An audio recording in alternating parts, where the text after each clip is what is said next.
తెలంగాణ ప్రభుత్వం ఉద్యాన మరియు పట్టు పరిశ్రమ శాఖ వారి ఆధ్వర్యంలో ప్రజాపాలన ప్రగతి ప్రణాళిక రైతు వారం కార్యక్రమంలో భాగంగా ఉద్యాన పంటల సాగు, ఆయిల్ ఫామ్ సాగు విస్తీర్ణము, పెంపుదల, ప్రత్యామ్నాయ పంటల సాగు కార్యక్రమంలో పాల్గొన్నారు జగిత్యాల శాసనసభ్యులు డాక్టర్ సంజయ్ కుమార్. రైతుల కోసం నిరంతరం శ్రమించే రైతు నాయకులు, రైతు బిడ్డ ముఖ్యమంత్రి రేవంత్ రెడ్డి అని వ్యవసాయ శాఖ మంత్రి తుమ్మల నాగేశ్వరరావు అని ఎమ్మెల్యే సంజయ్ అన్నారు. పట్టు పరిశ్రమ, కూరగాయలు, ఆయిల్ ఫామ్ సాగుతో అధిక లాభాలు వస్తాయని, రైతులు లాభదాయక పంటల సాగుపై దృష్టి సారించారని ఆయన అన్నారు. నూతన సాంకేతికత, సోషల్ మీడియాను ఉపయోగించుకుని రైతులు పంట ఉత్పత్తులు స్వయంగా అమ్ముకోవచ్చని అన్నారు. నేటి నూతన సాంకేతికతతో అధికారుల సూచనలతో ముందస్తు వాతావరణ పరిస్థితులు తెలియడంతో వ్యవసాయం లాభసాటిగా మారిందని ఆయన పేర్కొన్నారు. కార్యక్రమంలో ATMA chairman Katipalli Gangareddy, AMC chairman Gaddam Narayana Reddy, జిల్లా అధికారి Latha, Prajapalana special officer Ramesh, MPDO Vijayalakshmi, assistant professor Swathi, Lohia company general manager Muralidhar, Jagtial నియోజకవర్గ ముఖ్య నాయకులు, రైతులు, అధికారులు తదితరులు పాల్గొన్నారు.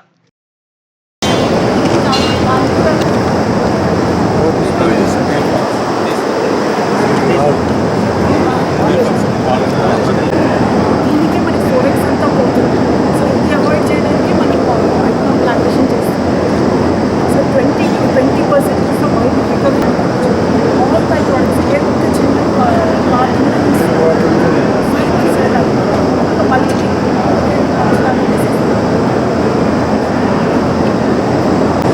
ఇక్కడ మేడం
ప్రస్తుత ఉత్పత్తి 18 లక్షల టన్నులుగా జరిగింది.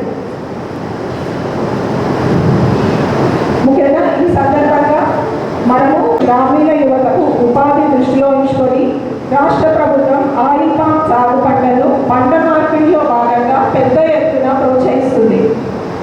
87,000 ఎకరాలలో 50,000 ఎకరాలలో నూతన తోటల విస్తీర్ణం ఉద్యాన శాఖ చేపడుతుంది. కార్యక్రమానికి ఇచ్చేసిన అసిస్టెంట్ హార్టికల్చర్ ఆఫీసర్ ఆర్ఆర్ఎస్ కోలాసా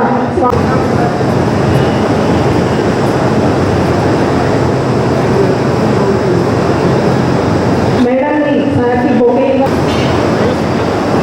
ముఖ్యంగా ప్రత్యామ్నాయ పంటల సాగుపై ఏర్పాటు చేసుకున్నాము. దీనిలో భాగంగా ఉద్యాన ప్రగతి మరియు ప్రణాళిక అనే పోషిస్తుంది.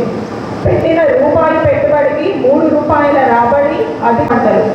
సుమారు 11 లక్షల ఎకరాలలో ఉద్యాన పంటలు సాగు చేయబడుతూ 42 లక్షల మెట్రిక్ టన్నుల ఉత్పత్తితో రాష్ట్ర వ్యవసాయంలో 6% విస్తీర్ణం కలిగి ఉన్న ఎకరాలకు అదనంగా 2,45,000 ఎకరాల విస్తీర్ణం కోసం నాణ్యమైన నారుని అందించడం, మైక్రో ఇరిగేషన్ వినియోగం, రక్షిత సాగు వంటి వివిధ ఉపకరణాలను ఉద్యానతో దాదాపు 100 లక్షల మెట్రిక్ టన్నులుగా ఉంది.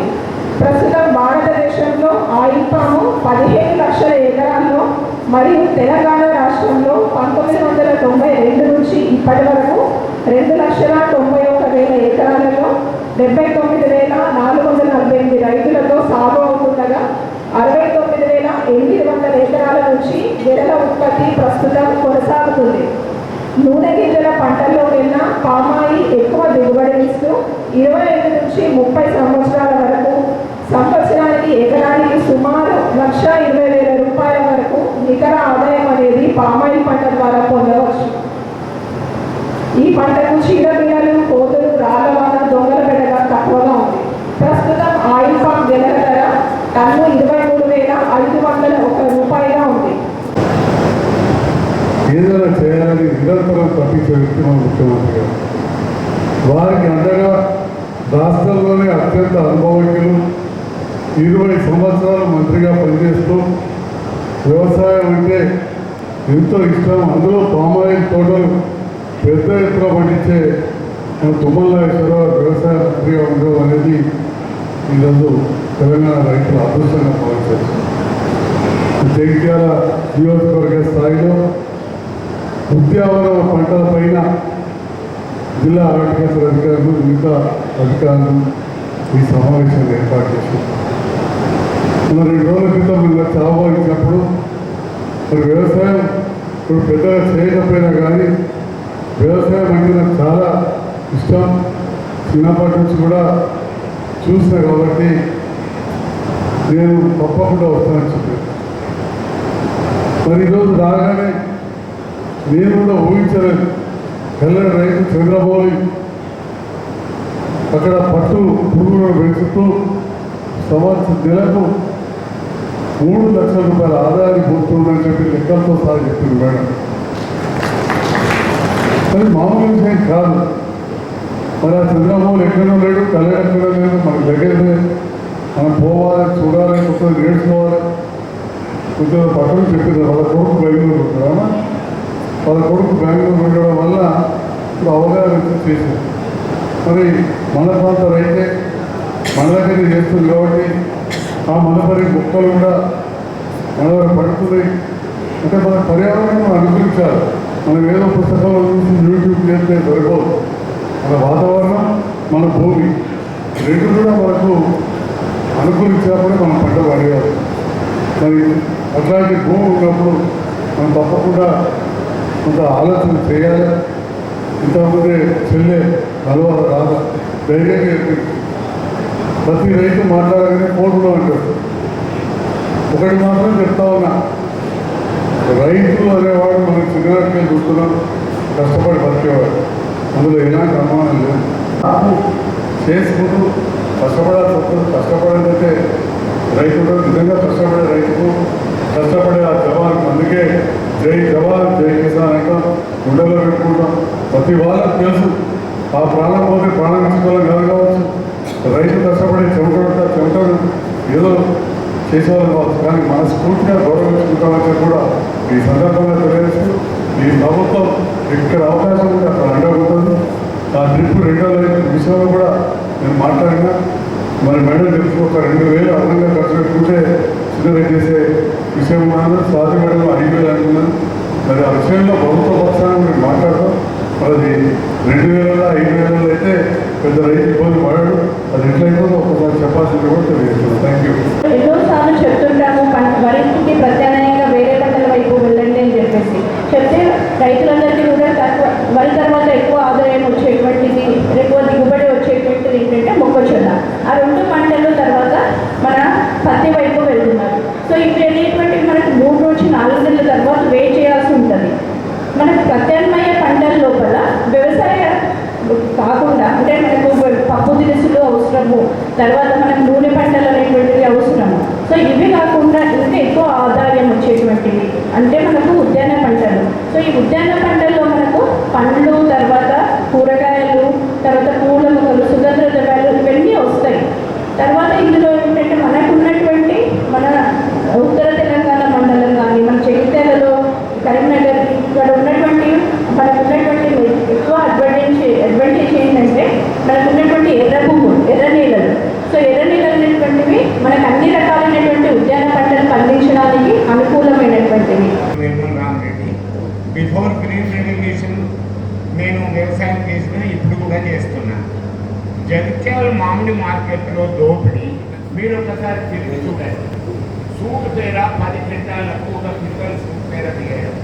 అదేవిధంగా 3 సైజులు ఎన్నుకోవాలి.